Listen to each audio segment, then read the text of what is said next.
पनागर थाना अंतर्गत रैपुरा ग्राम में रहने वाली 25 वर्षीय नवविवाहिता की संदिग्ध परिस्थितियों में मौत हो गई। महिला की शादी मई माह में हुई थी और परिजनों का आरोप है कि उसकी हत्या की गई है। फिलहाल पुलिस ने मर्ग कायम कर मामले को जांच में लिया है। पीएम रिपोर्ट के बाद ही महिला की किन परिस्थितियों में मौत हुई है यह स्पष्ट हो पाएगा।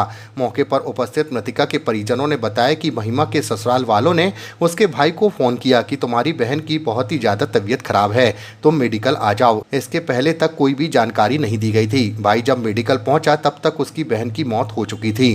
परिजनों का आरोप है कि मृतका के साथ मारपीट की गई है। उसका पूरा शरीर नीला पड़ा हुआ था, नाक में भी चोट के निशान थे और होंठ भी कटे हुए थे और मुंह से खून आने के भी निशान पाए गए हैं, जिससे साफ होता है कि महिला की तबीयत खराब नहीं हुई थी बल्कि उसके साथ मारपीट की गई थी, जिस दौरान उसकी मौत हो गई। मामले में पुलिस का कहना है कि परिजनों की शिकायत के बाद पुलिस ने मर्ग कायम करने के बाद शव को पीएम के लिए भिजवा दिया है और पूरे मामले की विवेचना शुरू कर दी है।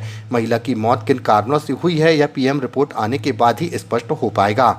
सर पता नहीं, हम लोग शादी करे थे तो उस टाइम तो ठीक था सब। लगन लेके गए, लगन उन्होंने 50,000 मांगी थी, तो हम लोग से जितना बना तो हम लोग कम थे पैसे उसमें, तो उन्होंने लगन भी वापस कर दी थी, सब कुछ कर दी थी। और हमारी बहन को बहुत टॉर्चर करते रहे लोग, लेकिन हमारी दीदी इतनी सीधी थी, किसी से कुछ नहीं बोलती रही, कुछ नहीं बोलती रही हमारी दीदी किसी से।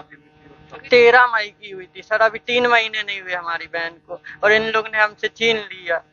बेचारी ने उसने कुछ नहीं बिगाड़ा रहा सर, उसका मुंह ऐसा बंद करे कि उसने कुछ बताया भी नहीं। क्या नाम था और कहाँ पे शादी? उसका नाम महिमा था, उसकी शादी रैपुरा में हुई थी, शनि मंदिर के पास। अंकित पटेल।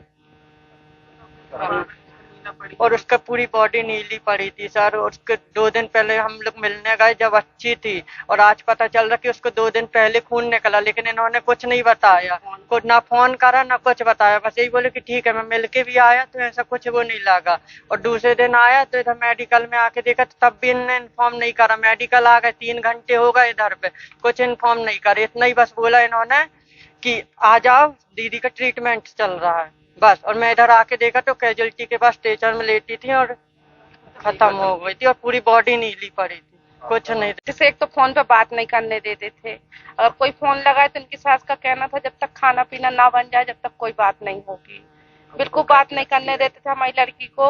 और दूसरी बात, लगन गई न लगन लौटाए, जो बात थी तो खुल के करते ना, तुरंत पे लगन क्यों लौटाए 4 के सामने? एक तो हम लोग की बेइज्जती, और दूसरी बात जब हमारा लड़का गया देखने के लिए तो एक दिन पहले ठीक थी, ये सिर्फ खांसी और सर्दी थी, अचानक में ऐसा क्या हो गया कि एक रात में हमारी लड़की खत्म हो गई। और दूसरी बात, इन लोगों ने खबर नहीं दी हम लोग को, बॉडी नीली पड़ी। हमारा तो कहना है कि हमारी लड़की के साथ कुछ ना कुछ किया गया है, और हमको तो बिल्कुल न्याय चाहिए। मारने पीटने के हर चीज के निशान दिख रहे हैं हमको, तो मैं था सब जगह ले गए।